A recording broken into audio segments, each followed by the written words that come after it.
자리에 앉아 주십시오. 우리 옆 사람들에게 한번 인사하겠습니다. 당신은 아침 햇살입니다. 당신은 아침 햇살입니다. 위기 속에서 임마누엘이란 무엇인가 라는 제목으로 말씀을 전하겠습니다.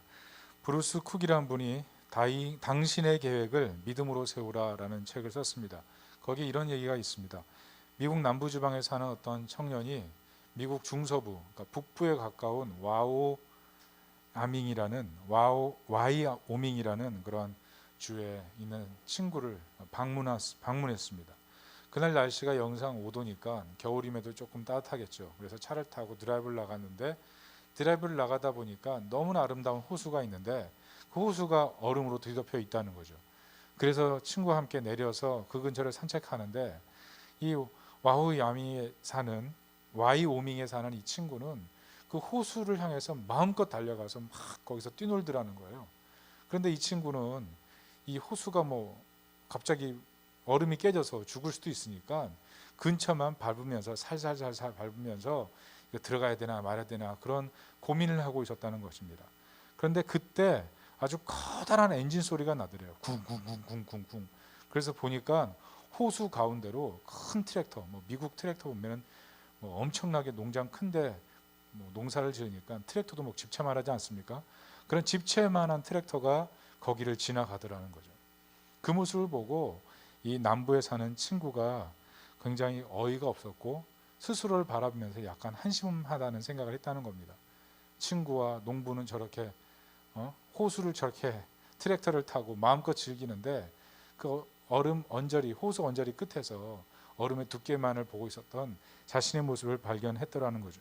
여러분, 때때로 우리가 신앙생활을 하면서 인생의 위기를 경험하지 않습니까? 그때 하나님이 얼마나 크신 분인지를 모르고 얼마나 우리의 피할 바위가 된지는 모르고 발끝으로만 하나님과의 관계를 생각할 때가 있더라는 거죠. 여러분, 혹시라도 오늘 예배드리면서 인생의 위기 가운데 있는 분이 있다면 더욱 하나님을 믿음으로 의지하고 위기를 돌파해 나갈 수 있기를 예수님의 이름으로 축복합니다. 지난주 마태는 계보를 통해서 그리스도는 진정한 왕임을 증거했다고 말씀했습니다. 오늘 마태의 두 번째 기록이 무엇입니까? 그것은 그리스도의 나심은 성령의 역사로 말미암은 사건이라는 것입니다. 여러분, 성령이 누구십니까? 우리 삼위일체 하나님이라 그러죠. 성부 하나님, 성자 예수님, 그리고 성령 하나님, 삼위 하나님이십니다. 세 분이 유일하신 하나님이지만 이 하나님이 삼위로 계시는 거예요. 이게 신비죠. 여러분, 특별히 이 성령에 대해서는 성경에 읽다 보면 반복해서 계속 표현되어 있다는 것을 알 수가 있습니다. 창세기 1장 2절에 보면 하나님의 영, 태초에 하나님의 영이 수면 위에 운행하셨다고 써 있습니다. 성령께서는 천지창조에 동참하신 하나님이라는 것입니다. 창세기 2장 7절에 보면 태초에 아담을 지으실 때 하나님의 영이 들어가서 생명이 되었다고 합니다. 사람이 영적 존재라 그러잖아요. 생명, 성령이 들어가셔서 영적인 존재가 된 것입니다. 시편 51편 11절에 보면 다윗이 범죄한 후에 뭐라고 고백합니까? 하나님, 나를 주 앞에서 쫓아내지 마시고 주의 성령을 내게서 거두지 마옵소서. 다윗이 왕자에 있는 왕 아닙니까? 그러나 왕자보다 하나님의 영이 나와 함께하는 것이 가장 큰 행복이라는 그런 고백을 한 것입니다. 스가랴서 4장 6절에는 이는 힘으로 되지 아니하며 능으로 되지 아니하고 오직 나의 영으로 되느니라. 큰 산한 내가 무엇이냐? 수르바벨 앞에서 평지가 되리라. 인생에 큰 산과 같은 문제가 있을지라도 하나님의 성령이 함께 하시면 평지가 된다는 것입니다. 이사야 11장 2절에 보면 여호와의 영 곧 지혜와 총명의 영이요 모략과 재능의 영이요 지식과 여호와를 경외하는 영이라고 성령을 소개합니다. 성령이 임하시면 지혜가 임하고 총명이 임하고 재능이 임하고 모략이 임해서 위기를 뛰어넘는다는 거죠.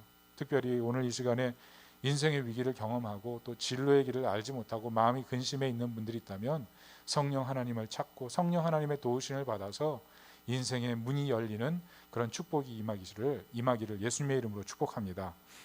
본문의 그리스도의 나심은 성령의 역사로 말미암은 사건이라고 말했습니다. 18절을 다 같이 한번 읽어보겠습니다. 시작. 예수 그리스도의 나심은 이러하니라. 그의 어머니 마리아가 요셉과 약혼하고 동거하기 전에 성령으로 잉태된 것이 나타났더니. 마태는 왜 이 구절을 유독 적었을까요? 여러분 생각해 보십시오. 이 마태복음은요, 초대교회가 핍박 가운데 있을 때 쓰여진 서신입니다. 복음서란 말이죠. 특별히 이 사건은 어떻습니까? 이성적인 사람에게 잘 받아들일 수 있는 그런 이야기는 아니잖아요.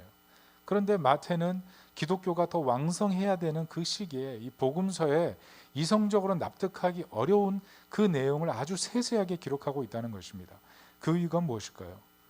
그리스도는 인간의 힘으로 잉태되지 않아야 하기 때문에 그렇습니다. 무슨 말인가 하면 인간의 죄성으로는 하나님을 만날 수가 없고 인간의 죄성으로는 인간의 죄성을 씻을 수가 없다는 얘기죠. 그래서 구원자는 완전한 인간이면서도 하나님을 대면할 수 있는 죄 없는 완전한 하나님이어야 한다는 것입니다.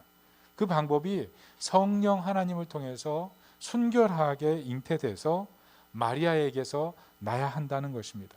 여러분, 복음이 무엇입니까? 하나님의 성령을 통해서 아들 예수님을 세상의 구원자로 보낸 사건이라는 것이죠. 문제는 엄청난 해석의 차이가 존재한다는 것입니다. 세상은 이것을 잘 받아들이지 못합니다. 해석의 차이죠. 해석의 차이. 막스 베버와 에른스트 트렐치라는 사람이 있습니다. 둘 다 하이델베르크 대학의 동료 출신이에요. 그런데 아주 생각이 다릅니다. 막스 베버는요, 칼빈에 대한 해석을 이렇게 합니다. 칼빈을 통해서 자본주의의 특징인 개인주의가 나왔다. 그 원인을 예정론으로 둡니다. 하나님의 영원한 선택을 통해서 사람은 자신의 구원을 바라보며 고독한 개인주의로 귀결이 된다는 거예요. 세상을 살면서 너무 인간을 의지하지 않는 배타성을 가지게 되고요. 이웃을 배려하는 것도 결국은 하나님의 영광을 위한 개인주의적인 선택이라는 거예요. 그래서 칼빈주의, 칼빈을 연구하다 보면 개인주의가 여기서 발생했다는 것을 발견한다는 겁니다. 반면에 에른스트 트렐치는 뭐라 그럽니까? 종교개혁자 칼빈을 연구하면서 개인은 세상에 대한 적극적인 참여와 세상의 성화를 일으키는 존재다. 이렇게 해석을 했다는 거죠. 사회에서 고리대금하고 그리고 가난한 자들에 대한 착취를 하는 사람들에 대한 투쟁을 중시했던 사람을 칼빈으로 해석한다는 겁니다. 그래서 칼빈에게서 트렐치가 발견하는 것은 사회주의입니다. 그래서 트렐치를 통해서 미국과 영국의 사회주의가 여기서 나온 것입니다. 여러분, 해석의 차이가 결과를 바꾸는 거죠. 그런데 정작 칼빈이 무슨 말을 했냐면 한 개인은 하나님께 영광 돌림을 통해서 인격적인 실제가 드러나는 존재다. 예배를 통해서 하나님을 깊이 만남을 통해서 자신의 존재가 회복된다는 거예요. 죄인이었던 사람이 하나님을 만나서 죄를 털고 새로운 사람으로 거듭나고 근심 있던 사람들이 하나님의 영광을 보면서 기쁨을 회복하고 돌아가는 것. 그래서 인격적인 전 존재가 하나님을 만남을 통해서 회복이 된다는 거예요. 자신의 자아가 무엇인지 누구인지 어떻게 나가야 될지를 예배를 통해서 하나님의 영광을 볼 때 회복이 된다는 것입니다. 그리고 칼빈이 뭐라 그랬냐면 이런 은혜를 받은 사람이 세상 속에 들어가 살아갈 때 세상이 변화된다는 거예요. 그래서 칼빈이 말하는 것은 사회주의도 아니고 개인주의도 아니고 더불어 사는 공동체성, 그것을 칼빈이 얘기했다는 것이죠. 여러분, 오늘날 무서운 게 무엇입니까? 신앙이 정치화되는 거죠. 신앙이 도구화되는 거죠. 신앙이 비성경화되는 거 아니겠습니까? 다 뭐가 존재하는 거예요? 해석의 오류가 존재하는 겁니다. 잘못된 해석이 들어가니까 신학, 신앙이 엉망인 상태로 환원이 돼서 사람들의 영혼을 파괴시키고 사람들의 마음을 힘들게 하는 일들이 벌어진다는 거죠. 오늘 본문에도 그런 일이 있습니다. 요셉도 마리아의 잉태에 대해서는 하나님과 해석의 차이가 있었습니다. 여러분, 당시 유대 사회에서 약혼은요, 지금의 약혼이 아닌 결혼의 첫 단계예요. 그런데 결혼해야 될 여성이 잉태됐다니 이게 얼마나 뒤숭숭한 얘기입니까? 그래서 요셉의 결정은 뭐냐면 이혼이었어요. 이혼. 성령께서는 초자연적으로 일하셨지만 인생이 볼 때는 그게 고난인 거예요. 감당이 안 되는 거예요. 때로 우리가 예수 그리스도를 믿지만 교회를 다니지만 마음속에 위기라는 문제가 딱 다가왔을 때는 마음으로 하나님의 역사를 끊는 그런 사람들이 있지 않습니까? 오늘 19절 21절을 다 같이 한번 읽어보겠습니다. 시작. 그의 남편 요셉은 의로운 사람이라 그를 드러내지 아니하고 가만히 끊고자 하여 이 일을 생각할 때 주의 사자가 현몽하여 이르되 다윗의 자손 요셉아, 내 아내 마리아 데려오기를 무서워하지 말라. 그에게 잉태된 자는 성령으로 된 것이라. 아들을 낳으리니 이름을 예수라 하라. 이는 그가 자기 백성을 그들의 죄에서 구원할 자이심이라 하니라. 요셉은 약혼한 여자의 불륜을 용납을 할 수가 없었다는 것입니다. 그래서 마리아의 부정을 보았기 때문에 율법대로 아내를 받을 수가 없는 거예요. 그래서 요셉이 의로운 사람이라 그러는 거예요. 요셉이 보면 마음이 따뜻하고 사랑이 가득해서 의로운 사람이라고 표현한 게 아니라 율법대로 아내를 정죄할 결심을 했기 때문에 의롭다고 표현한 것입니다. 이제 남은 것은 고통밖에 없어요. 여러분, 인간의 해석이 얼마나 하나님의 뜻을 왜곡할 수 있는지를 우리는 본문을 통해서 발견할 수가 있습니다. 손오공과 저팔계와 사우정이 이혼에 대해서 토론했대요. 손오공이 그렇게 말했답니다. 우리 사회는 이혼이 너무 많아. 그랬더니 저팔계가 그랬대요. 우리 사회 너무 배려가 없어서 그래. 그랬더니 사우정이 이렇게 말했답니다. 이혼의 제일 큰 이유는 결혼이야. 그렇게 얘기했대요. 요즘 사회 문제가 뭡니까? 이 결혼을 통해서 늘어나는 이혼 인구를 보면서 결혼을 두려워하는 사람들이 점점 많아지는 거죠. 그래서 젊은이들 중에 요즘 주장하고 있는 게 뭐냐면 동거입니다. 동거. 혼전 동거를 통해서 이혼의 위기를 줄여나가자. 어떻게 보면 합리적인 선택 같죠. 그렇지만 결과가 무엇입니까? 결혼은 더 줄어들고 이혼은 더 늘어나고 사회는 쾌락주의로 더 빠져간다는 거 아니겠어요? 진정한 사랑을 찾기 위해서 이전의 사랑을 헌식처럼 집어 던져버리고 결혼의 신성함이나 성의 신성함도 깨져버리고 자기 중심성만 강화되는 거죠. 진정한 사랑을 내가 발견해야 되는 거니까 내 감정, 내 감각에 맞춰서 살아야 되는 거 아니에요? 자기 중심성이 뭐예요? 결국 하나님보다 나를 높이는 마음이에요. 하나님이 해결할 수 없고 내 감정과 내 욕구가 채워졌을 때야 비로소 행복이 있다라는 그런 기준. 결국 그것을 성경은 뭐라 그럽니까? 죄라고 말하지 않습니까? 그런데 오늘 하나님의 방법이 무엇입니까? 성령의 인도하심을 따라서 요셉을 통해서 성령의 인도하심을 따라 아내를 데려오라는 그런 메시지를 보내고 있다는 거예요. 오늘 성령께서 어떻게 지시하세요? 내 아내 마리아 데려오기를 무서워하지 말라. 오늘 22절 23절을 다 같이 한번 읽어보겠습니다. 시작. 이 모든 일이 된 것은 주께서 선지자로 하신 말씀을 이루려 하심이니 이르시되 보라 처녀가 잉태하여 아들을 낳을 것이요 그의 이름은 임마누엘이라 하리라 하셨으니 이를 번역한즉 하나님이 우리와 함께 계시다 함이라. 인간적인 눈으로 보면 요셉에게는 수치 아닙니까? 그러나 성령의 해석을 따라서 보니까 믿음으로 선택해야 될 일이었다는 거죠. 자기 중심성을 내려놓고 하나님을 높여야 될 결정적인 사건이 지금 이 순간이었다는 것입니다. 여러분, 역사적으로 보면 이사야 7장 14절은 700년 전에 기록된 그런 성경 말씀입니다. 이 700년 전에 기록된 말씀이 뭐냐면 처녀가 잉태하여 아들을 낳으리니 임마누엘이라 하리라, 이 말씀이에요. 그런데 이 말씀이 지금 하브루타와 쉐마 교육을 통해서 전승이 돼서 요셉에게 성취된다는 얘기 아니겠습니까? 특별히 본문에 어떻게 기록되어 있냐 하면 21절에 처녀가 잉태하여 아들을 낳을 것인데 예수라 하라, 이렇게 성령이 말씀하시죠. 이게 무슨 말씀이에요? 성령께서 700년 전에 처녀가 잉태하여 아들을 낳으리니 임마누엘이라 하라, 이 말씀과 그대로 병행되죠. 다시 말해서 성령께서 무슨 말씀을 하고 있냐면 임마누엘 하신 분이 예수님이란 얘기를 증거하고 증언하고 있다는 것입니다. 임마누엘 뜻이 뭡니까? 하나님이 우리와 함께 하신다. 하나님이 우리와 함께 하시는 그분, 바로 예수님이 그 일을 이루시기 위해서 이 땅에 오셨다는 거예요. 요셉은 그 말씀을 듣고 성령을 순응해서 이혼 위기에 있던 그런 마리아와의 결혼을 추진하고 다시 성령을 따라서 인생을 살아가는 항해를 시작했다는 것입니다. 무슨 말인가요? 성령께서 인도하는 삶 속에 우리는 바른 해석을 할 수가 있는 겁니다. 위기 속에서, 고난 속에서 바른 해석을 통해서 안전한 길로 갈 수 있다는 것입니다. 특별히 하나님의 영이신 성령 인도를 통해서 우리는 고난을 바로 해석할 수가 있습니다. 여러분, 고난 때, 여러분 위기 때 무엇을 해야 될지, 어디로 가야 될지 정말 막막하지 않습니까?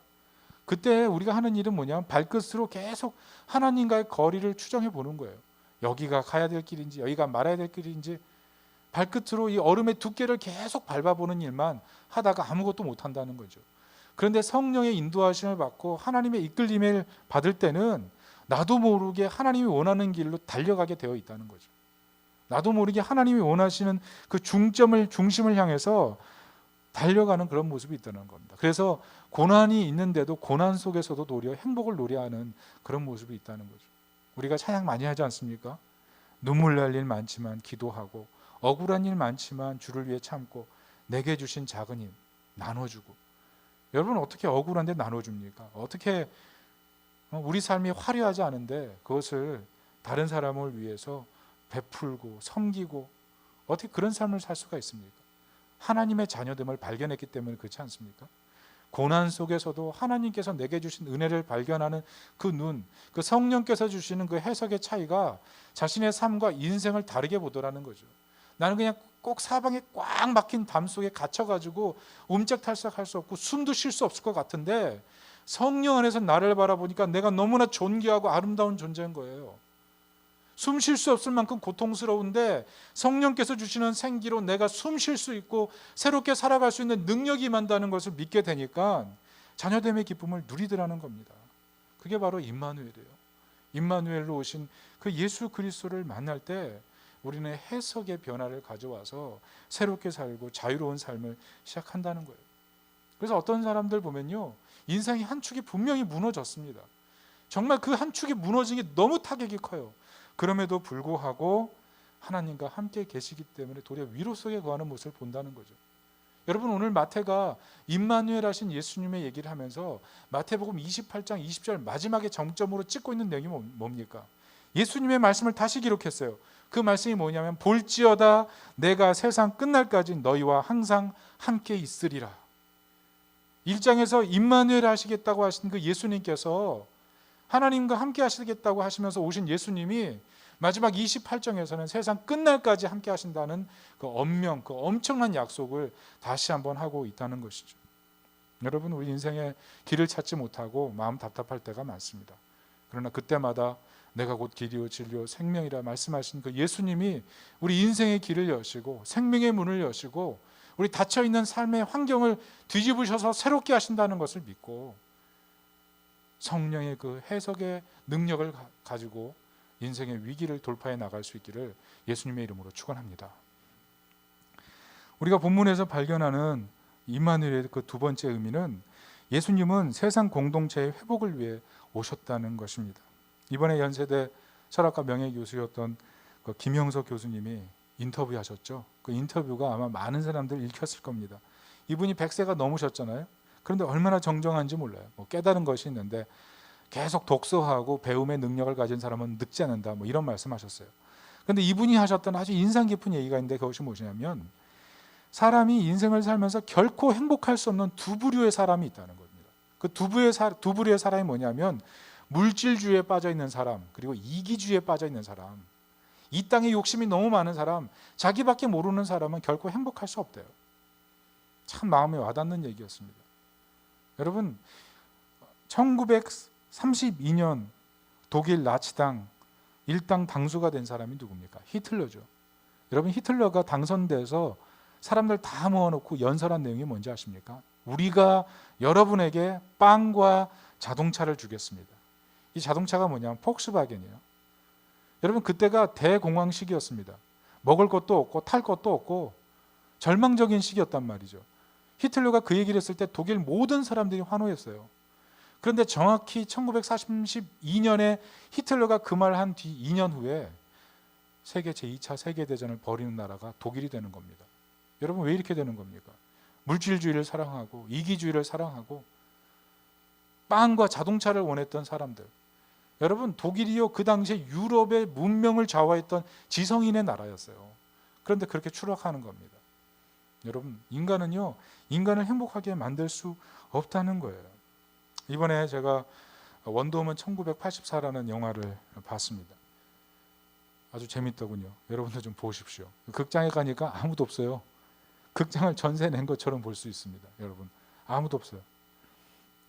극중에서 악당이 원더우먼과 싸우는데요. 원더우먼에게 이런 말을 갑자기 합니다. 너는 무슨 대가를 치렀는가? 이런 얘기를 해요. 무슨 말이냐면 그 소원을 들어주는 어떤 신비한 물건이 있습니다. 근데 이 물건을 가지고 원더우먼이 마음속에 너무 외로움이 사무쳐가지고 그냥 얘기한 거예요. 여러분, 1984 이전에 원더우먼 1이 있거든요. 그걸 보면 알아요. 옛날 연인이 있었어요. 그런데 사고로 죽습니다. 그래서 원더우먼이 살면서 계속 그 남자를 그리워하다가 소원을 들어준다는 그 도를 보면서 무심코 그 옛 연인을 보고 싶다, 이런 얘기를 했는데 정말 나타난 거예요. 그래서 마음의 외로움들이 다 가셨어요. 행복한 거예요. 근데 그 상태를 알고 있는 그 악당이 얘기를 하는 거예요. 너는 그 물건을 통해서 모든 행복을 누리고 있는데 나도 좀 행복하면 안 되냐? 나도 소원비로서 이렇게 능력 가졌는데 내가 왜 이 능력을 뺏겨야 되느냐? 너도 행복한데 그럼 네가 먼저 그것을 뺏겨서 너한테 네가 괜찮은 모습을 보여주라는 거예요. 네가 뺏긴 모습을 먼저 보여주면 내가 뭐 그렇게 하든지 이렇게 얘기하더라는 거죠. 너도 빼앗기려고 하지 않는데 왜 내가 빼앗겨야 하나, 그런 얘기를 하는 겁니다. 너는 무슨 대가를 치렀느냐. 여러분, 저는 이 내용을 보면서 이것이 바로 세상의 문제가 아닌가 생각했습니다. 너는 정당한 말 하잖아. 그런데 왜 그렇게 못 사는데? 너가 먼저 희생해. 여러분, 가정이요, 행복의 산실인데 가정의 그 행복이 와르르 무너지는 순간이 언제입니까? 왜 말대로 안 하는데? 왜 약속 안 지키는데? 항상 그런 말 하지 않아요, 우리? 나도 모르게. 그렇게 말 잘하면 말하는 대로 살아. 그렇게 잘하면 너가 먼저 희생해. 그게 결국 가정의 문제를 더 심화시키고 아주 가정을 불행하게 만드는 거죠. 여러분, 그런 가정 밑에서 자라는 자녀들은 또 얼마나 힘들겠습니까? 여러분, 이번에 TV 보니까 어떤 부부가 정말 겉에서 볼 때는 정말 화기애애한 그런 부부였거든요. 그런데 연예인 부부인데 이 부인이 연예인 선배인 거예요. 그러니까 남편에게, 연예인 후배인 남편에게 여러 가지 말로 조언을 한 거예요. 당연하죠, 뭐 선배니까.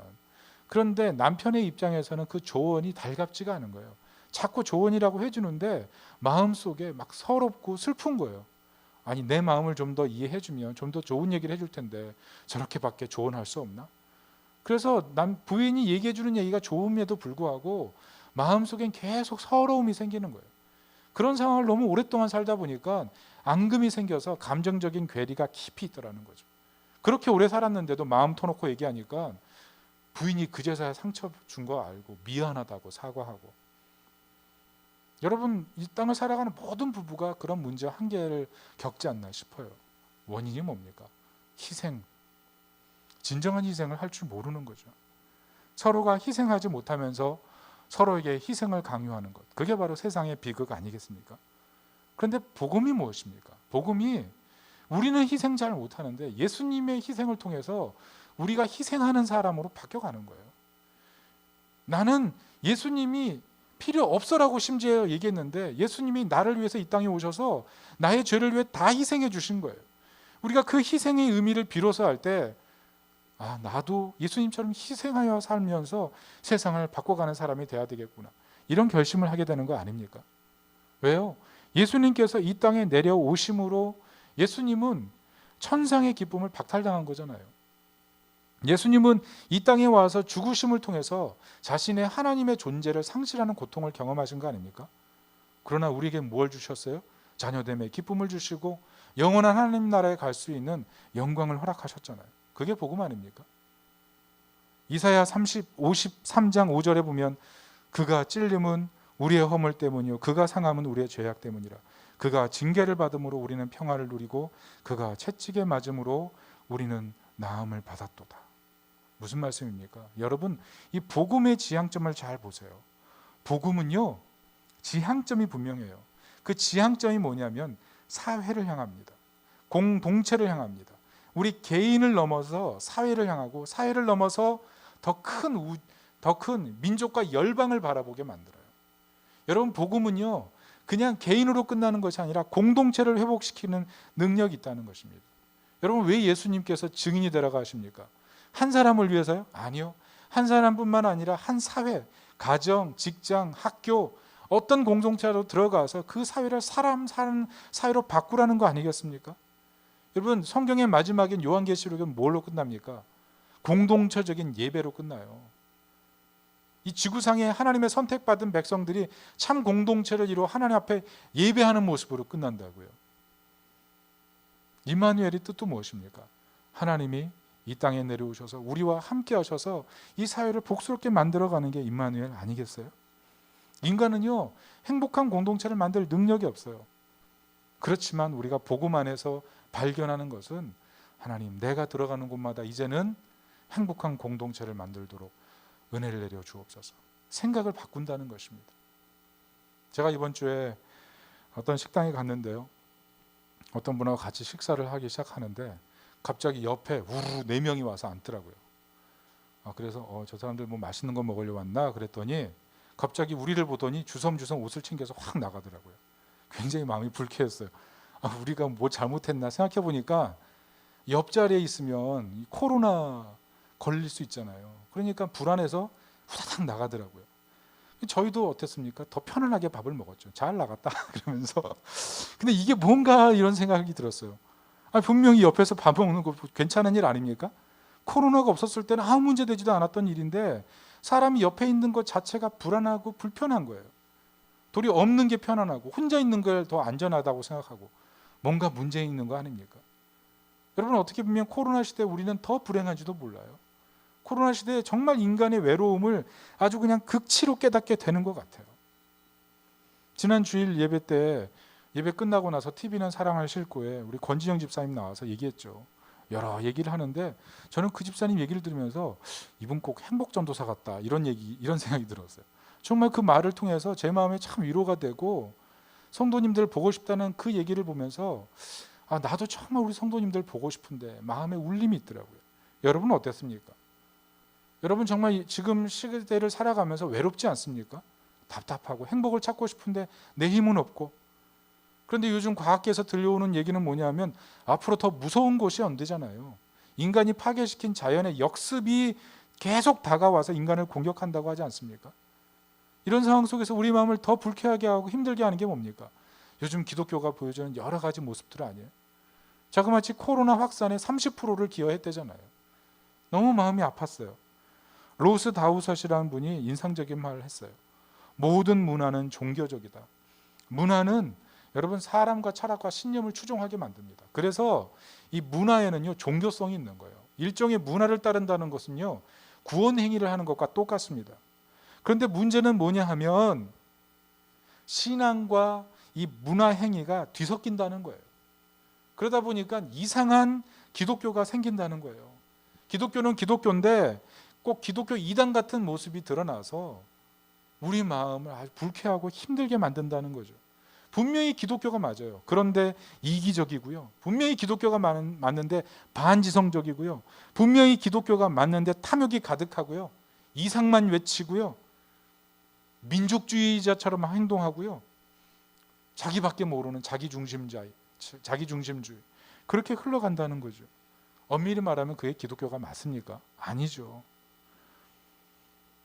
로스 다우섯이 이런 기독교의 모습을 얘기하면서 뭐라 그러냐면 결국 기독교가 이 땅에 정의 실현을 실패하고 있다.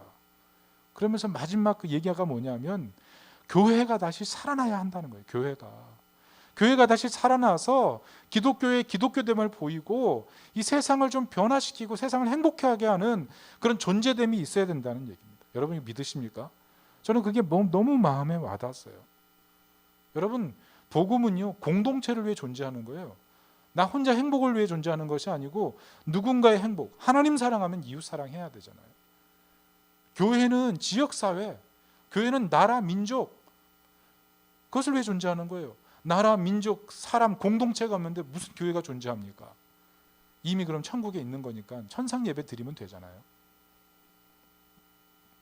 여러분 우리 안에요 잘못된 문화가 있는 것입니다. 우리 신앙 속에 기독교를 비기독교화 만드는 잘못된 문화가 우리 마음속, 우리 삶 속에 뿌리 깊이 들어와 있는 거예요. 그래서 우리는 다시 한번 이 복음의 공동체성을 생각하면서 아무도 희생하려고 하지 않을 때 예수님처럼 희생하고 아무도 사랑하려고 하지 않을 때 예수님처럼 사랑하는 그런 모습이 있어야 된다는 겁니다. 여러분 기억해야 됩니다. 예수님 이 땅에 공동체 살리기에 오셨습니다. 나도 들어가는 직장, 가정, 학교, 교회 어느 곳을 들어가든지 이 공동체성을 살려내는 그런 하나님 백성이 되시길 예수님의 이름으로 축복합니다. 문제는 무엇입니까? 우리에게는 능력이 없다는 거예요. 저도 그래요. 여러분 자녀 교육 요즘 코로나 시대에 얼마나 힘듭니까? 애들 방학이라서 요즘 더 피곤하고 힘들 텐데 대학생들은 어때요? 코로나 시대 낮밤이 바뀌어서 살아가잖아요. 특별히 1학년들 지금 2학년 되는데 1년 동안 한 게 없잖아요. 낮밤이 바뀌어가지고 뭐 유튜브나 넷플릭스에 완전히 빠져들어가지고 그렇게 그냥 좀비처럼 태블릿만 보고 있잖아요. 아이들은 어떻습니까? 게임에 막 광란이 되고 우리 아이도 얼마나 게임을 잘하는지 누구 닮았게요? 저 닮았죠. 저는 1년밖에 게임 안 했는데 왜 이렇게 아이들이 다 게임을 잘하는지 너무 속상해요. 우리 교회 그 구독자 수가 한 180명 됩니다. 그런데 저희 막내 유튜브 하는데 구독자 수가 1,100명이 넘어요. 한지 한 달밖에 안 됐는데 그래서 많은 상실감을 느끼고요. 그렇습니다. 하여튼 이런 자녀들을 키우는 게 쉽지가 않아요. 때로는 자녀들을 혼내면서 정말 이 자녀들에게 본이 되지 못하고 이 자녀들을 잘 가르치지 못하는 제 자신을 바라보면서 너무 실망감이 들 때가 많아요. 여러분, 이 땅에서 기독교인으로 산다는 것이 정말 쉽지가 않은 것 같아요. 믿음 속에서 하나님의 영광을 드러내면서 하는 게 정말 쉽지가 않습니다. 직장생활 하는 분들 얼마나 이런 것들을 더 뼈저리게 느낄까요? 저는 그냥 설교만 준비하고 여러분 앞에서 설교해야 되지만 설교를 듣고 이 땅에서 살아가야 되는 여러분들은 어떻게 보면 더 힘든 과제 속에 놓여 있는 것 같다는 생각이 들더라고요. 그래요. 정말 우리는 인생을 살면 살수록 나에 대해 실망을 많이 하고 내가 가지고 있는 믿음이 정말 올바른가에 대한 회의감까지 많이 생길 때가 있을 거예요. 저도 그런 마음을 요즘 갖고 있고요. 그런데 이런 상황에서 제가 정말 은혜되고 소망이 되는 이야기를 발견했습니다. 그게 뭐냐면 레오나르도 다빈치 얘기예요. 여러분, 레오나르도 다빈치 아시죠? 아주 뛰어난 그림 그리는 사람 아닙니까? 과학자고. 이분이 최후의 만찬을 그렸는데 어느 날 그림을 완성한 뒤에 친구를 불렀대요. 친구가 와서 딱 보더니 그림을 칭찬하면서 한마디를 했대요. 그런데 예수님보다 성배가 너무 눈에 띈다. 그 얘기를 했대요. 그래서 그 최후의 만찬 그림을 주목해서 보니까 정말 예수님보다 제자들 12명 같이 앉아 있는데 성배만 눈에 띄더라는 거예요. 그래서 그 성배를 지우는 작업을 했는데 그 작업만 7년이 걸렸대요. 7년이. 그래서 지금의 최후의 만찬이 완성이 됐다는 것입니다. 무슨 말을 하냐면 여러분, 레오나르도 다빈치도 최후 이 명작을 만드는데 덧칠을 통해서 하는 시간만 7년이 걸려서 명작을 완성했다는 거죠. 그런데 루브르 박물관에 있는 모든 명화를 조사해 봤더니 모든 명화는 그렇게 덧칠하는 시간이 오래 걸려서 수 없는 덧칠을 통해서 완성이 됐다는 것입니다. 덧칠. 여러분, 덧칠하는 게 피곤하고 힘든 일이잖아요. 그런데 그 과정을 통해서 아름답게 됐다는 거예요. 이것을 보고 C.S. 루이스가 그런 말을 했습니다. 우리 인생은 하나님의 캔버스에 덧칠하는 과정이다. 덧칠하다 보니 때로는 슬프고 괴롭지만 결국 그림의 흠이 없어지고 점점 작품이 되어가는 것이다. 여러분, 정말 인생이 그렇지 않습니까? 정말 우리가 믿음으로 살아가고 세상 공동체 속에서 하나님께 영광 돌리며 살아야 되지만 우리가 하는 일들이 매번 보면 실수투성이에요. 가정에서도 그렇고 직장에서도 그렇고 잘하는 게 없는 것 같아요. 그것 때문에 스스로 나는 뭔가라는 그런 실망감이 들 때가 있다는 거죠. 그러나 우리 복음이 가르쳐주는 게 뭐냐면 예수님은 우리 인생에 오셔서 덧칠해 주신다는 거예요. 나 스스로를 바라볼 때는 실망과 낙심할 수밖에 없지만 우리 주 예수님께서 완성하신 그 은혜가 우리 삶을 덮고 있다는 거예요. 그 은혜가 계속 우리를 덮고 있어서 우리가 지금은 연약해 보여도 장차 아름다운 명작이 되어 간다는 거죠. 여러분, 여기에 소망이 있다고 생각합니다. 여러분, 우리 그리스도인들이 공동체 회복을 위해 부르심 받았습니다. 그러나 그것을 잘못해서 실망되고 힘들 때 그러나 예수님께서 우리 인생에 덧칠하셔서 완성하여 가신다는 것을 기억하고 어떤 실망의 자리에서도 용기와 소망을 가지고 살아갈 수 있기를 예수님의 이름으로 축원합니다. 말씀의 결론을 맺습니다. 여러분, 본문을 통해서 우리 그리스도인이 어떻게 살아야 됩니까? 먼저는 성령의 인도하심 아래 올바른 해석자가 되길 바랍니다. 여러분, 고난이 오면 자꾸 주변부에 머무르려고 하는 그런 마음이 있어요. 주변에 머물러야지. 깊이 들어가서는 안 돼. 그러나 우리 예수님 버리지 않으시고 떠나지 않으시잖아요. 우리의 목숨 버리시기까지 했잖아요. 그 예수님이 우리 주인이시면 용기를 가지시고 성령의 인도하심을 받아서 다시 해석하는 하나님 백성이 되시기를 예수님의 이름으로 축복합니다. 그리고 예수님께서 공동체 회복을 위해 오셨습니다. 우리도 그런 존재가 되길 바랍니다. 특별히 여러 가지 일들로 마음 답답하고 힘든 일들 많을 텐데요. 우리 예수님께서 우리 인생에 덧칠을 해가신다라는 것을 기억하면서 낙심하지 마시고 다시 소망 가질 수 있기를 예수님의 이름으로 축원합니다. 아멘. 우리 이 시간